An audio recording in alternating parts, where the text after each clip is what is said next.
Hi guys, today I'm going to be doing a video review of the Vintage Colors silencer. It's model number GW-400CDJ. This model is a limited edition that so far has only come out in Japan. And being a silencer, it's unlikely that it's going to get a release in any other market, unfortunately. Even the regular black silencer, I believe, is still only available in Japan.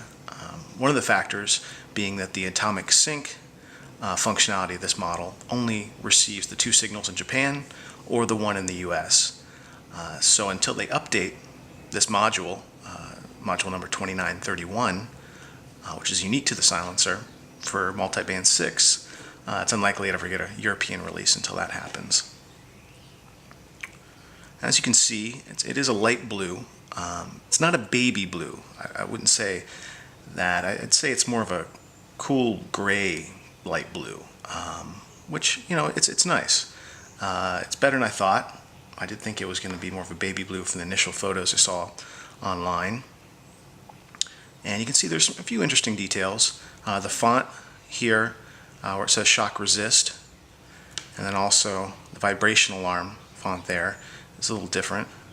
The dark blue paint there, and black, the G-Shock name there, and it has some blue details on the face. And then one thing that sticks out is the red G. All the Vintage Colors models have the red G for some reason, even though it doesn't quite match the rest of the watch so much. That's the first thing that stuck out to me. You can see on the side there's the metal underneath the resin bezel. There's kind of a sub-butt bezel under there with polished stainless steel, I believe. And the buttons are black on the side. Kind of oddly shaped buttons there with the four little dots at the corners. Same on both sides.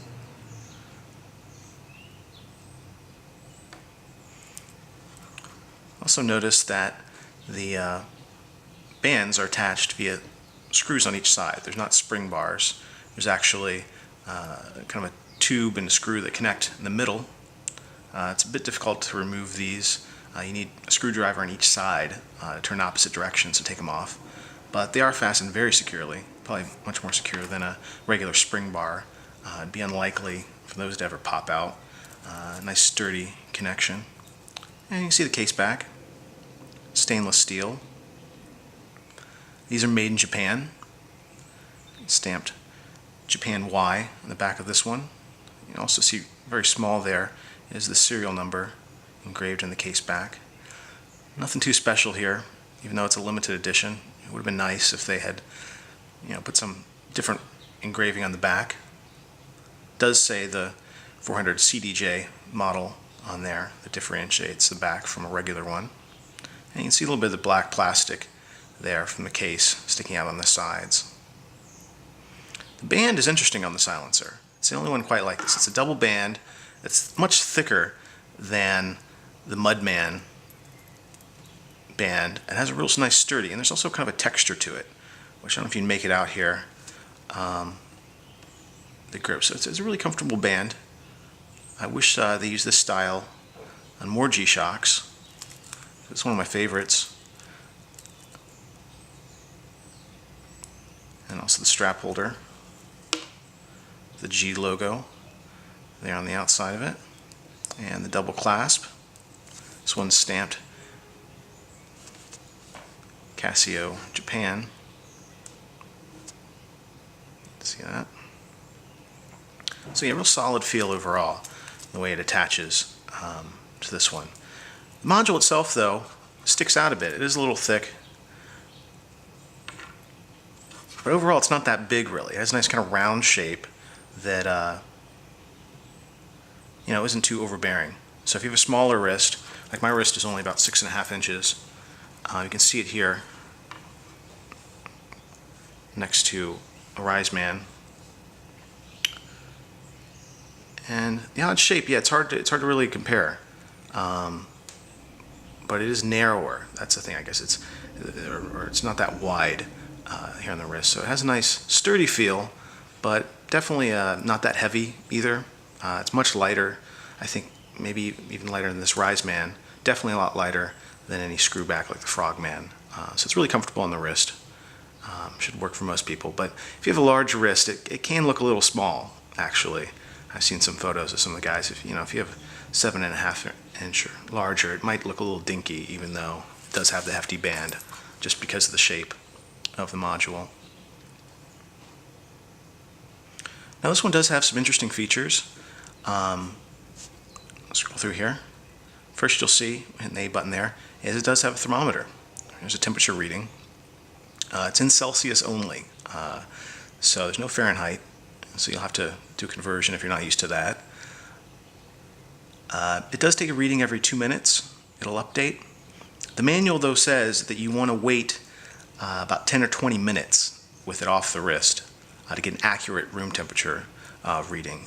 Your body heat will definitely affect it, so if you want accurate, that's not so convenient, but it's nice that it has the temperature feature built in. There's not too many G-Shocks with that. And then there's the tide graph, which has a nice display here. The only downside is it's not always shown unless you switch to this mode. So you can either have the tide graph, the temperature reading, or the day and date at the top there. But you have to choose which one. If the tide graph isn't updated recently, it actually takes about 30 or 40 seconds for it to load the first time, which is a little annoying, but once it does load, it's good to go, and it'll just be displayed there. So it's a nice, matrix layout there with the dots. It's a little different than most of the other G-Shocks, especially the newer ones are kind of going a different style with the G-Glide models coming out. And see if we switch back, there's the day of the week and the date. That's the only way it displays. You can't change that layout. You can just switch between the 3 different modes. And if you hit the button there, you'll see the last atomic sync. Here in the States, it syncs up no problem for me. This one, though, it's been a couple days since it's done it. Usually it'll do it, it looks like 12:03 at night. On the 29th, it is the last time it's synced up. So it does sync, but when I ever try a manual sync during the day, it fails. I'm here in Philadelphia on the east coast of the US, and the signal strength just isn't that great here. But it's good enough. Once a week or so is all you really need to keep it accurate. And if you go to the different modes here, enter the tide mode. This is where you can go in and set any year, any day of the year, and see the tide graph for that. So if you want to look into the future and see what the tide graph is going to be like, or back in the past, you can do it. Again, though, whenever it does update, it does take 30 or 40 seconds for the new tide graph to display. So you have to be a little patient. But it's a nifty feature. Then we have the timer. This one has a nice timer with a few different modes. It does auto repeat